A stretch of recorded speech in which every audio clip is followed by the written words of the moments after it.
किशोर जी को सब लोग समझदार ससुर जी कहकर बुलाते थे, क्योंकि उन्होंने अपनी बहुओं को बहुत अच्छे से संभाल कर रखा था। जब भी उनकी दोनों बहुओं के बीच कोई झगड़ा होता है, तो किशोर जी बहुत शांति से दोनों के बीच सुलह करा देते। किशोर जी ने अपने पूरे परिवार को बांध के रखा था। एक दिन उनके घर में कुछ ऐसा हुआ, जिसकी वजह से किशोर जी पूरी तरह से टूट गए। दिल्ली के एक पुराने मोहल्ले में शांति भवन नाम का एक 3 मंजिला मकान खड़ा था। सुनकर ऐसा लगता था जैसे घर में हमेशा शांति का वास होगा, लेकिन असलियत में घर की दीवारें अक्सर रिश्तों की खटपट से गूंज उठती थी। इस घर के मुखिया थे किशोर अग्रवाल। 70 साल के बुजुर्ग, शांत आंखें और चेहरे पर जीवन का गहरा अनुभव था। लोग उन्हें पूरे मोहल्ले में समझदार ससुर जी के नाम से जानते थे। वजह साफ थी, उन्होंने अपने जीवन में हमेशा रिश्तों को टूटने से बचाया था। किशोर जी का परिवार थोड़ा बड़ा था। बड़ा बेटा कुणाल नौकरी करता था और बहू मनीषा थोड़ी तेज तर्रार और आत्मसम्मान वाली थी। छोटा बेटा वरुण पढ़ाई पूरी कर चुका था और जॉब की तलाश में था। छोटी बहू अर्पिता भोली भाली थी, पर घर के कामों में निपुण थी और सबसे छोटी बेटी दीप्ति कॉलेज में पढ़ रही थी। घर बड़ा था, लेकिन दिलों में जगह अक्सर कम पड़ जाती थी। मनीषा और अर्पिता में अक्सर छोटी छोटी बातों पर नोक झोंक होती रहती थी। कुणाल और वरुण भी कई बार बहस में उलझ जाते। माँ सुमित्रा देवी कोशिश करती कि सब संभाल ले, लेकिन कई बार उनकी अपनी नाराजगी भी रिश्तों में दरार डाल देती। ऐसे में किशोर जी परिवार का एकमात्र सहारा थे। वो हर सुबह छत पर बैठकर चाय पीते हुए अखबार पढ़ते थे, लेकिन कान हमेशा घर के अंदर की आवाजों पर टिके रहते थे। अगर बहुओं की बहस ज्यादा बढ़ जाती तो बड़े प्यार से कहते, अरे ये घर है अखाड़ा नहीं, थाली में 2 सब्जियां हैं तो ये मत देखो कि किसकी ज्यादा अच्छी बनी है, ये सोचो कि दोनों ने मिलकर परिवार को खिलाने का काम किया है। उनकी ये बात सुनकर अक्सर बहुएं चुप हो जाती। एक दिन की बात है, कुणाल दफ्तर से लौटा तो बहुत गुस्से में था। दफ्तर में प्रमोशन ना मिलने की वजह से उसका मूड खराब था। घर आते ही उसने मनीषा से कहा, देखो अब इस घर का खर्चा मैं अकेले नहीं उठा सकता। वरुण अब बड़ा हो गया है, उसे नौकरी करनी ही पड़ेगी। वरुण को ये बात बुरी लगी। भैया मैं कोशिश तो कर रहा हूँ, लेकिन नौकरी मिलना इतना आसान नहीं। कुणाल ने ताना मारा, कोशिश? कब से कोशिश कर रहे हो? पढ़ाई का इतना खर्चा पापा ने उठाया, अब जिम्मेदारी से भाग रहे हो। उसकी बात सुन वरुण चुप हो गया। अर्पिता ने अपने पति का पक्ष लेना चाहा, लेकिन मनीषा ने तुरंत रोक दिया। घर का माहौल गर्म हो गया था। तभी किशोर जी धीरे धीरे कमरे में आए। कुणाल बेटा, गुस्से में इंसान सच कम और गलत बातें ज्यादा बोलता है। तुम प्रमोशन की टेंशन में हो, लेकिन वरुण पर ताना मत मारो। याद रखो, आज अगर वो बेरोजगार है तो कल नौकरी भी करेगा, और जब तक पिता जिंदा है बच्चों को पैसों की चिंता करने की जरूरत नहीं। उनकी आवाज इतनी शांत थी कि सबका गुस्सा ठंडा हो गया। अगले दिन किशोर जी ने वरुण को बाजार ले जाकर अपने पुराने दोस्त से मिलवाया, जो एक बड़ी कंपनी में मैनेजर थे।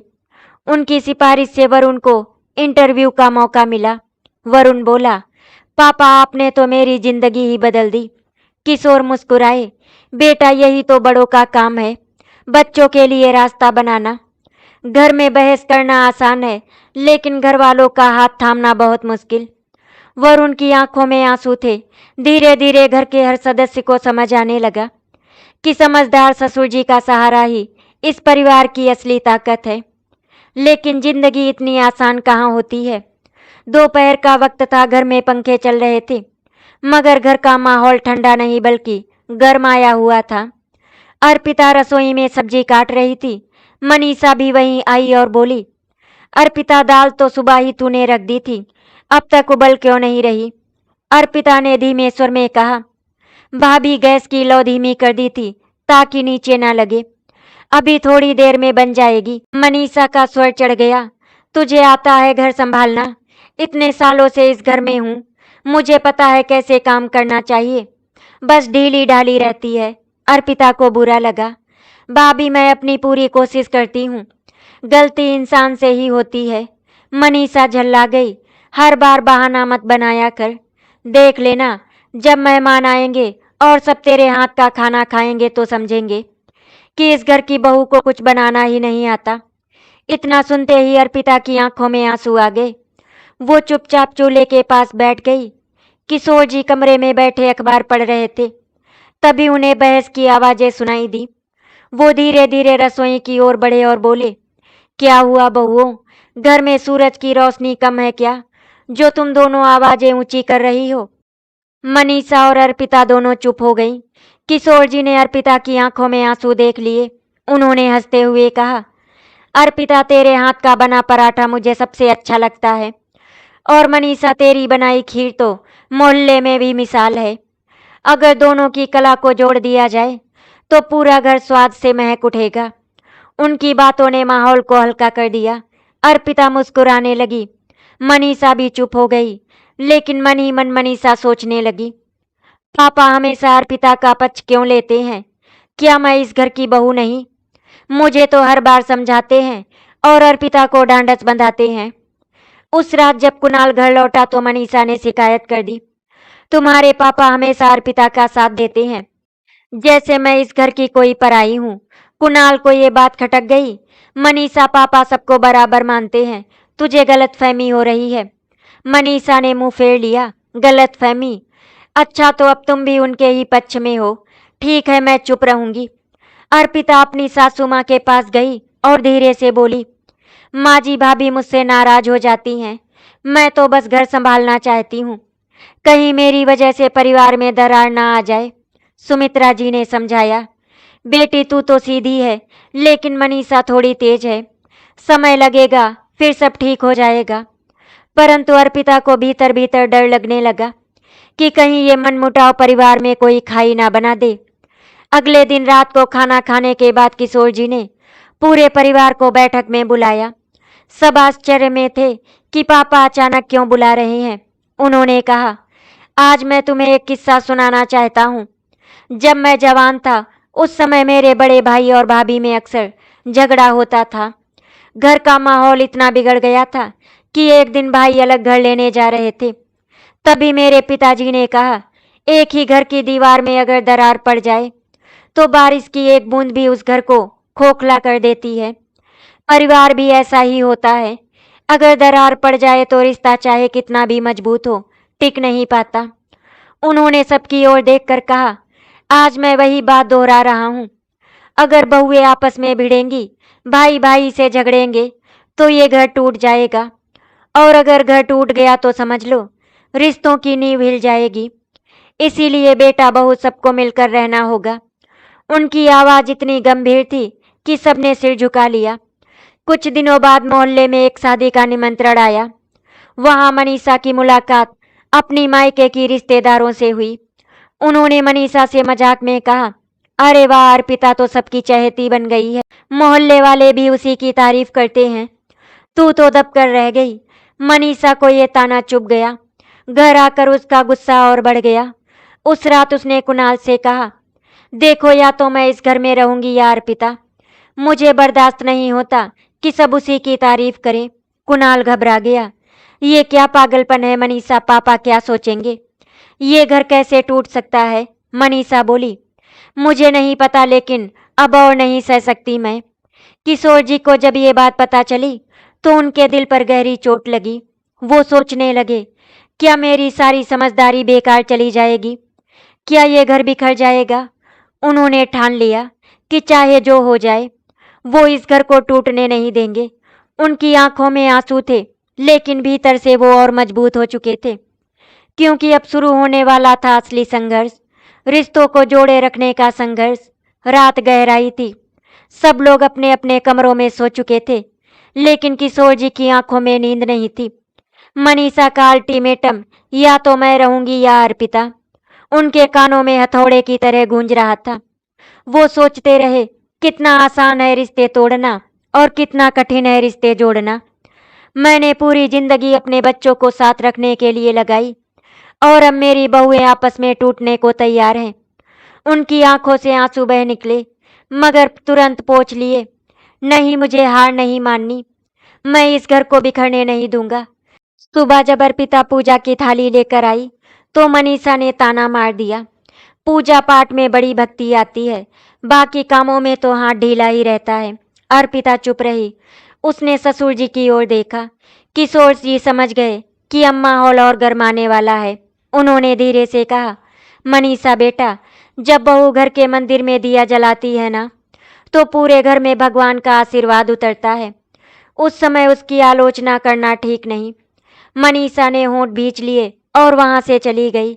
इधर वरुण को नौकरी का ऑफर मिला था, लेकिन तनख्वाह थोड़ी कम थी। वरुण ने सोचा, कम पैसे में गुजारा मुश्किल होगा। जब उसने ये बात कुणाल को बताई तो कुणाल भड़क गया। तुझे काम चाहिए या राजमहल? पापा की उम्र हो गई है, कब तक उन पर बोझ बने रहोगे? वरुण को चोट पहुंची। उसने गुस्से में कह दिया, भैया बोझ तो आप भी हैं, आपकी तनख्वाह से घर चलता है, लेकिन घर के झगड़े तो आप ही बढ़ाते हो। ये सुनते ही कुणाल तिलमिला गया। माहौल इतना बिगड़ गया कि दोनों में हाथापाई की नौबत आ गई। तभी बीच में आ गए किशोर जी। उन्होंने दोनों के कंधे पकड़कर कहा, रुको जरा सोचो, जिस घर में दो भाइयों की लड़ाई हो, उस घर की इज्जत मोहल्ले में कैसी होगी? तुम दोनों मेरी आंखों के तारे हो, और अगर आपस में लड़ोगे तो मैं कैसे जी पाऊंगा? उनकी यह कांपती आवाज सुनकर दोनों भाइयों की आंखें नम हो गईं। उन्होंने पापा से माफी मांगी। रात को मनीषा ने फिर कुणाल से कहा, देखो अब मैं साफ कह रही हूँ, मुझे इस घर में रहना मुश्किल लग रहा है, तुम अलग मकान देख लो। अर्पिता के साथ रहना मुझे मंजूर नहीं। कुणाल हतप्रभ था। मनीषा ये कैसी बात कर रही हो? पापा और माँ को छोड़कर कैसे जा सकते हैं? मनीषा रोने लगी। तो ठीक है, तुम अपने माँ बाप के साथ रहो, मैं मायके चली जाऊंगी। उसकी ये बात आग की तरह पूरे घर में फैल गई। किशोर जी ने मनीषा को बुलाया और बड़े शांत स्वर में कहा, बेटी मैं तुझे अपनी बेटी जैसा मानता हूँ। तेरे बिना ये घर अधूरा है, लेकिन तू अगर अलग होगी तो अर्पिता का क्या कसूर होगा? और तेरे जाने से दीप्ति का मन कितना दुखी होगा, सोचा है कभी? मनीषा ने नजरें झुका ली, लेकिन उसका मन अभी भी शांत नहीं हुआ था। अगले दिन किशोर जी ने पूरे परिवार को साथ बैठाया और उन्होंने कहा, आज से इस घर के सारे काम बंटकर होंगे। सुबह का नाश्ता अर्पिता बनाएगी, रात का खाना मनीषा, दीप्ति दोनों के साथ मिलकर करेगी, और पैसों का हिसाब मैं खुद रखूंगा।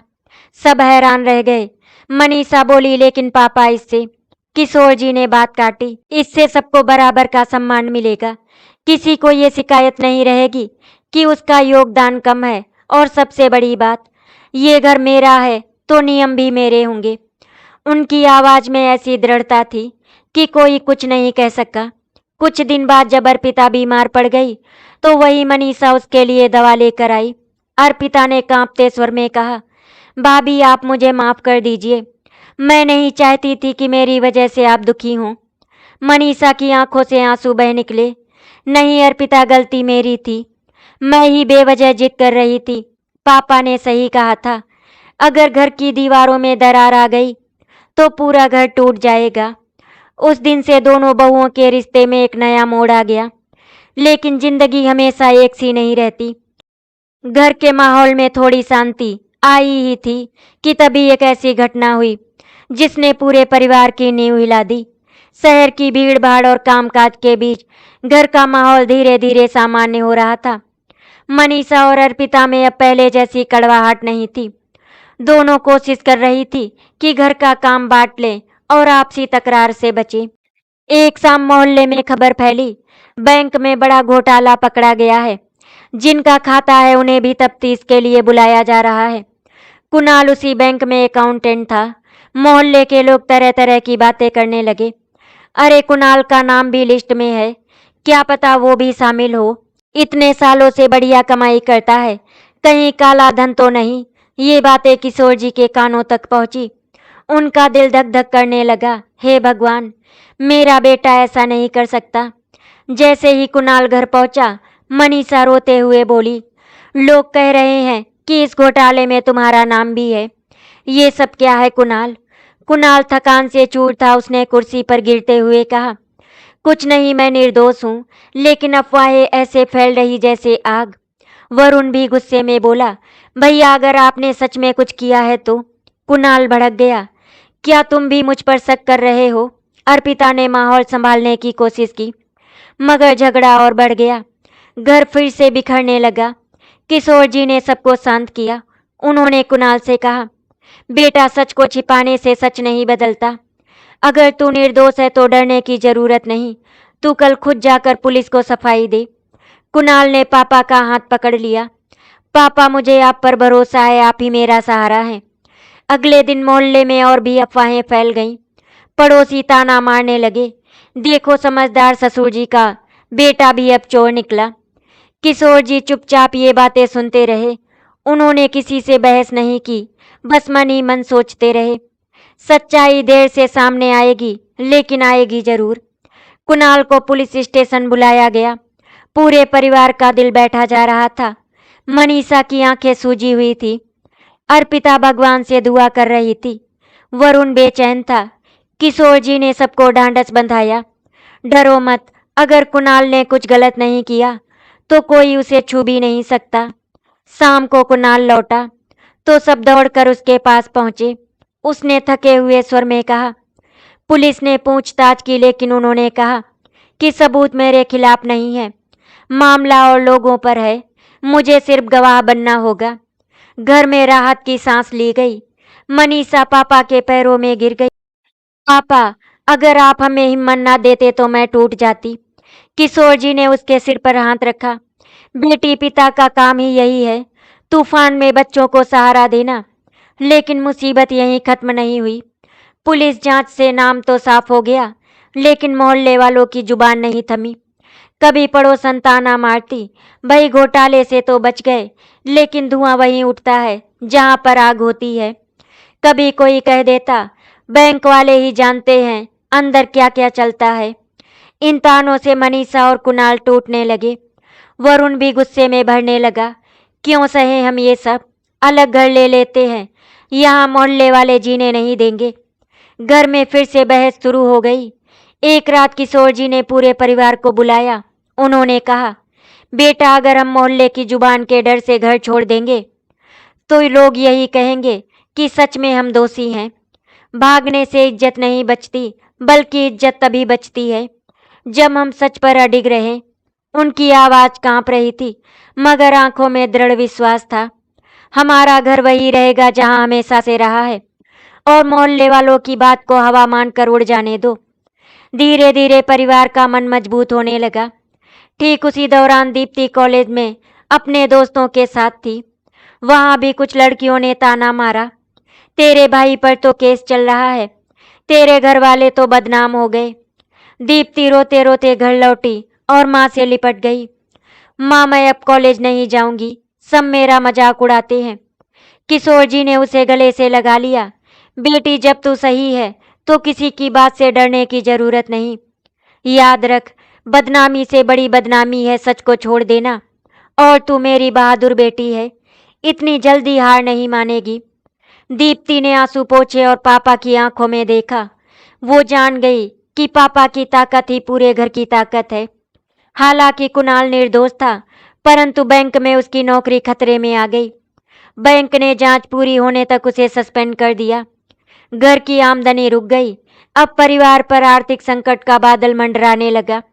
और यही वो वक्त था जब किशोर जी को ना सिर्फ रिश्तों को, बल्कि पूरे घर का रोटी कपड़ा तक बचाना था। बैंक से कुणाल का सस्पेंशन लेटर आ चुका था। घर में जैसे सन्नाटा छा गया। मनीषा रो रो कर कह रही थी, अब क्या होगा पापा, ईएमआई, बच्चों की फीस, राशन, सब कैसे चलेगा। वरुण की नौकरी छोटी थी, उसकी तनख्वाह से घर का खर्च पूरा नहीं हो सकता था। अर्पिता का चेहरा पीला पड़ गया। दीप्ति की पढ़ाई भी बीच में अटकने वाली थी। घर का माहौल फिर से टूटने की कगार पर था। किशोर जी की पत्नी सावित्री जी चुपचाप बैठी रहीं, आंखों में आंसू थे। बुढ़ापे में ये दिन देखना पड़ा। भगवान, तू क्यों इतना इम्तिहान ले रहा है। किशोर जी ने उनका हाथ थाम लिया। सावित्री, चिंता मत कर, हमने जिंदगी में कई तूफान देखे हैं, ये भी गुजर जाएगा। बस हमें हिम्मत नहीं हारनी। मुसीबत में सबसे पहले पड़ोसी बदल जाते हैं। कोई कहता, देखो कल तक कितने रौब में चलते थे, अब नौकरी गई तो सब रौब खत्म। कोई ताना मारता, बड़े बेटे की बदनामी, छोटे बेटे की छोटी सी नौकरी, और बहुएं भी देखो, क्या हाल होगा इस घर का। ये बातें सुनकर मनीषा और अर्पिता अंदर ही अंदर टूटने लगी। वरुण भी गुस्से में था। पापा अब और बर्दाश्त नहीं होता, अलग घर ले लेते हैं, कम से कम इन तानों से तो बचेंगे। किशोर जी ने गहरी सांस ली। बेटा, घर अलग करने से ताने बंद नहीं होंगे। ताने तब रुकेंगे जब हम ये साबित करेंगे कि हम हारे नहीं हैं। रात को सब सो गए लेकिन किशोर जी जागते रहे। वो बार बार सोचते, रोटी कपड़ा भी चले, परिवार भी ना टूटे, कुछ तो करना होगा। अगली सुबह उन्होंने पूरे परिवार को बुलाया। सुनो, मैंने सोचा है, हमारी बचत थोड़ी है, उसे लगाकर हम घर के आंगन में किराने की दुकान खोलेंगे। इससे घर का खर्च भी चलेगा और इज्जत भी बनी रहेगी। सब चौंक गए। कुणाल बोला, पापा आप इतने सालों तक एक इज्जतदार नौकरी करते रहे, अब दुकानदारी करेंगे, लोग क्या कहेंगे। किशोर जी मुस्कुराए। बेटा, लोग तो तब भी बोलते थे जब तेरे ऊपर इल्जाम लगा। लोग तब भी बोलेंगे अगर हम भूखे मरेंगे। लोग हमेशा बोलेंगे, लेकिन हमें अपनी इज्जत अपने काम से बनानी है, दूसरों की जुबान से नहीं। उनकी बात सुनकर सबकी आंखें भर आई। 2 दिन बाद आंगन में एक छोटी सी किराने की दुकान तैयार हो गई। नाम रखा गया परिवार स्टोर। मनीषा और अर्पिता सुबह सुबह दुकान सजाती। वरुण ऑफिस से आने के बाद हिसाब किताब देखता। कुणाल बेरोजगार होकर भी दुकान में बैठने लगा। धीरे धीरे मोहल्ले के लोग वहीं से सामान लेने आने लगे। किसी को जरूरत पड़ती तो किशोर जी उधार भी दे देते। उनकी ईमानदारी और मीठी बोली से दुकान चल निकली। धीरे धीरे घर में फिर से खुशहाली लौटने लगी। मनीषा ने एक दिन आंसुओं से भीगी आंखों से कहा, पापा मैं सच कहती हूँ, अगर आप ना होते तो ये घर कब का बिखर चुका होता। अर्पिता ने भी झुककर उनके पैर छुए। ससुर जी, आप सिर्फ पिता नहीं, हमारे भगवान हैं। किशोर जी की आंखें छलक आई। नहीं बेटा, मैं भगवान नहीं, मैं तो बस वो पेड़ हूँ जिसकी छाया में परिवार को सुकून मिलता है। असली भगवान तो ऊपर बैठा है, वही सब संभाल रहा है। लेकिन जैसे ही दुकान पटरी पर आने लगी, कुणाल की बैंक जांच पूरी हो गई।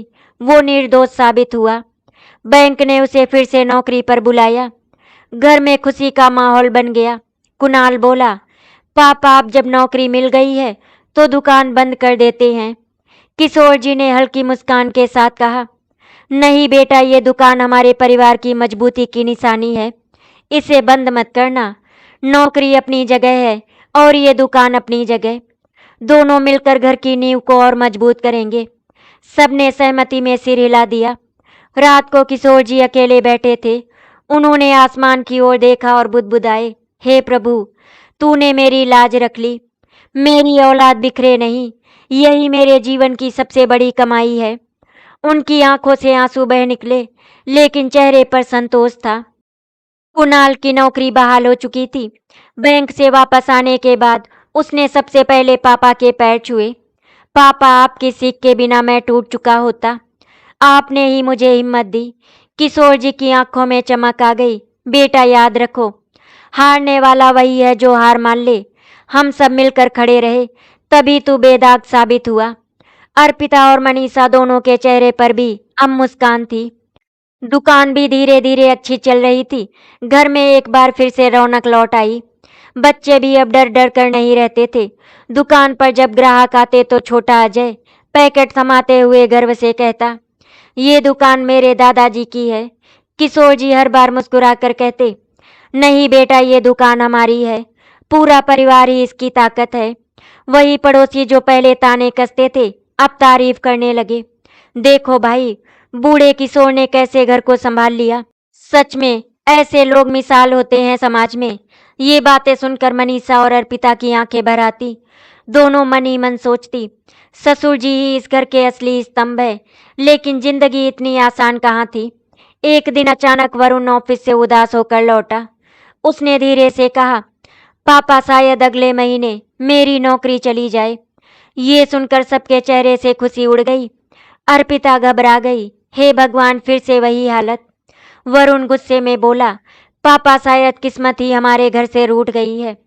किशोर जी ने सबको शांत किया। बेटा, किस्मत कभी रूठती नहीं, इंसान ही जल्दी घबरा जाता है।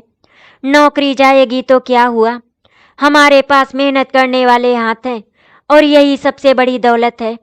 उन्होंने वरुण से कहा, बेटा तूने पढ़ाई की है, अनुभव भी है, अगर नौकरी गई तो हम मिलकर तुझे नया काम शुरू कराएंगे। तू मेरा बेटा है और जब तक मैं जिंदा हूँ तेरी हिम्मत कभी टूटने नहीं दूंगा।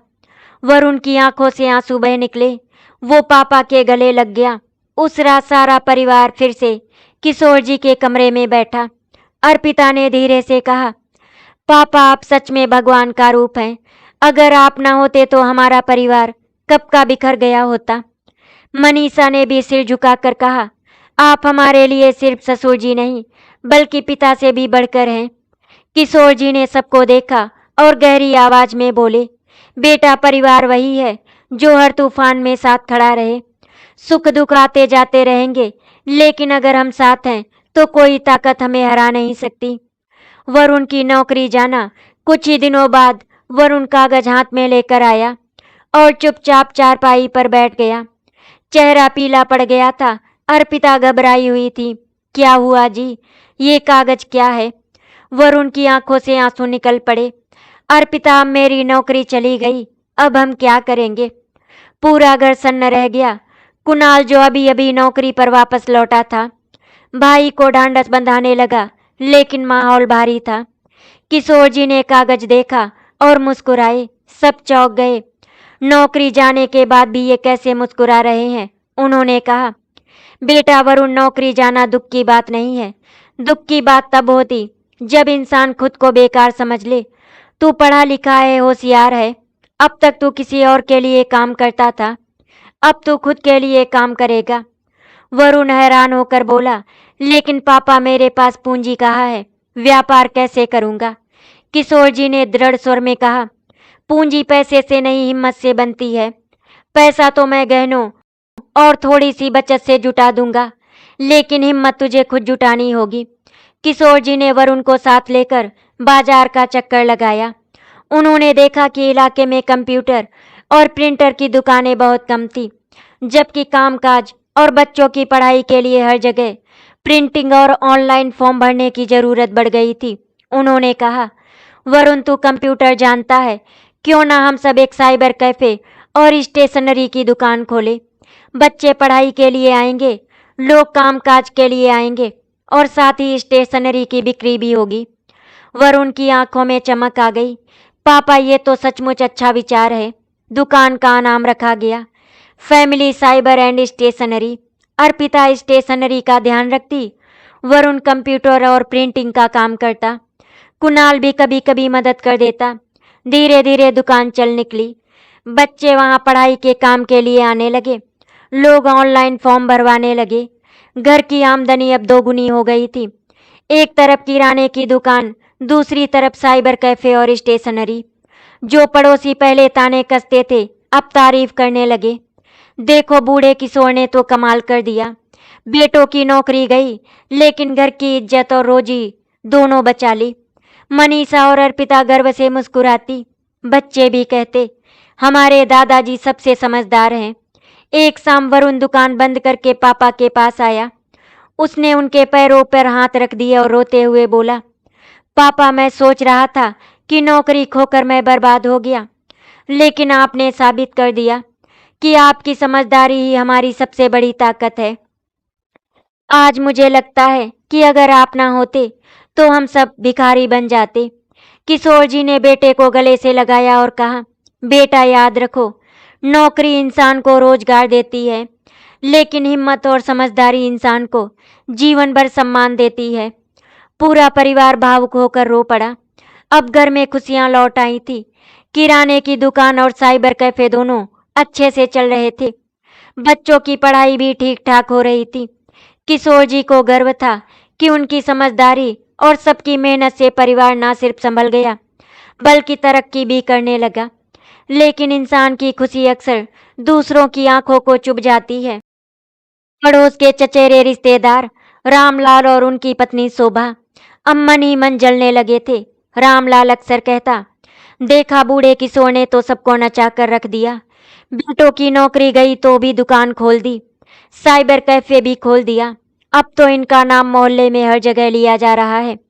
शोभा ताना कसती, हाँ, औरतें तो अब हमें छोड़कर बस मनीषा अर्पिता की ही तारीफ करती हैं। देख लेना इतना भाग्य हर रोज कहाँ टिकता है। दोनों ने मिलकर ठान लिया कि किशोर का परिवार जितना ऊपर उठ रहा है उसे उतना ही नीचे गिराना है। रामलाल एक दिन किराने की दुकान पर आया और चोरी छुपे शक्कर के डिब्बे में मिट्टी मिलाकर चला गया। फिर पड़ोस में अफवाह फैला दी, किशोर की दुकान में मिलावटी सामान बिकता है, सब सावधान रहो। लोगों में हलचल मच गई। कई पुराने ग्राहक अचानक दुकान पर आना कम करने लगे। मनीषा रोने लगी, पिताजी अब तो हमारा सहारा भी छिन जाएगा। किशोर जी ने सबको शांत किया, बच्चों सच कभी छुपता नहीं। अगर हमने ईमानदारी से काम किया है तो डरने की जरूरत नहीं। उन्होंने तुरंत दुकान का सारा सामान बाहर निकाला और मोहल्ले के लोगों को बुलाकर कहा, भाइयों बहनों, ये दुकान मेरी है और मैंने हमेशा खरा माल बेचा है। अगर किसी को शक है तो सामने आकर सामान जांच सकता है। लोगों ने देखा कि सारा सामान बिल्कुल सही है। तभी एक ग्राहक ने बताया कि उसने रामलाल को डिब्बे में कुछ डालते देखा था। बात फैलते ही रामलाल और शोभा की पोल खुल गई। लोग गुस्से में उनके घर चले गए और कहने लगे, तुमने इतना बड़ा झूठ बोला, किशोर जी जैसे ईमानदार आदमी की इज्जत खराब करने की कोशिश की, शर्म आनी चाहिए। रामलाल और शोभा शर्म से सिर झुका बैठे। उस रात परिवार फिर से इकट्ठा हुआ। वरुण ने पापा से कहा, पापा आप ना होते तो हम डर कर दुकान ही बंद कर देते। आपने साबित कर दिया कि सच्चाई की जीत हमेशा होती है। कुणाल ने भी सिर झुकाकर कहा, पिताजी आपकी समझदारी ही हमारी असली ढाल है। किशोर जी ने सबको समझाया, बेटा रिश्तेदार हो या पड़ोसी, जब तुम आगे बढ़ोगे तो कुछ लोग जलेंगे ही, लेकिन अगर तुम्हारे पास सच्चाई और ईमानदारी है तो कोई तुम्हें हरा नहीं सकता। पूरा परिवार उनकी गोद में सिर रखकर रो पड़ा और घर में फिर से विश्वास का उजाला छा गया। रामलाल और शोभा की चाल पहले ही पूरे मोहल्ले में खुल चुकी थी, अब उनकी इज्जत और भी गिर गई थी। लोग उन्हें घूरते बातें बनाते, लेकिन हार मानना उनकी फितरत में नहीं था।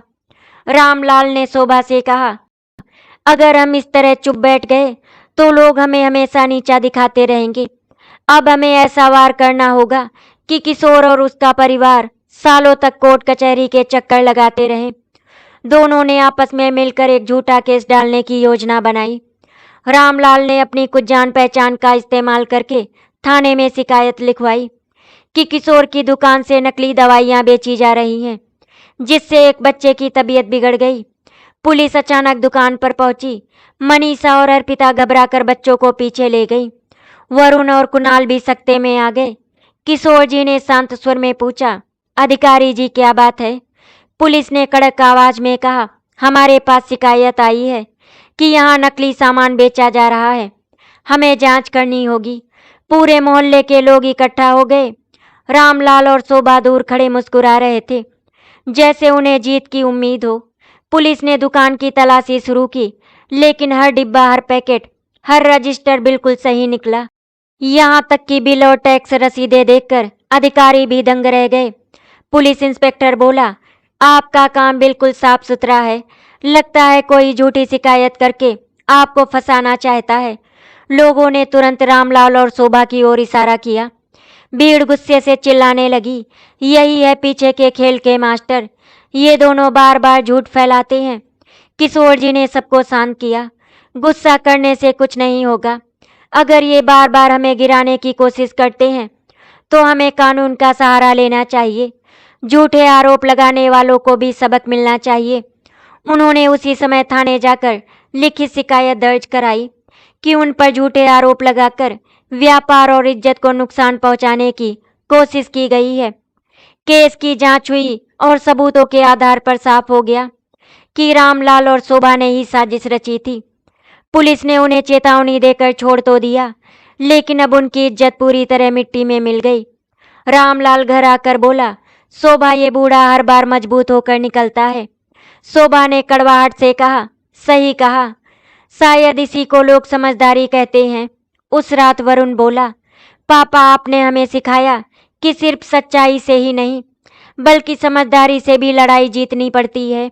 कुणाल ने जोड़ दिया, आज हमें एहसास हुआ कि अगर आप जैसे पिता हर घर में हों तो कोई परिवार कभी टूटे नहीं। किशोर जी ने मुस्कुराते हुए कहा, बेटा याद रखो, रिश्तेदार या समाज चाहे कितनी भी साजिश करें, लेकिन अगर परिवार एकजुट हो और सच के रास्ते पर चले तो कोई ताकत उसे गिरा नहीं सकती। पूरा परिवार आंसू भरी आंखों से उनके पैरों में झुक गया। रामलाल और शोभा की झूठी साजिश अब पूरी तरह बेनकाब हो चुकी थी। पहले दुकान में मिलावट फैलाना, फिर झूठा पुलिस केस करवाना। हर बार वे हार गए, लेकिन इस बार मोहल्ले के लोगों का सब्र भी टूट चुका था। लोग आपस में कहने लगे, किशोर जी जैसा ईमानदार और नेक इंसान हमने जीवन में बहुत कम देखा है। अब बहुत हो गया, इन झूठे रिश्तेदारों को सबक सिखाना ही पड़ेगा। एक दिन मोहल्ले के बड़े बुजुर्ग और सम्मानित लोग इकट्ठा हुए।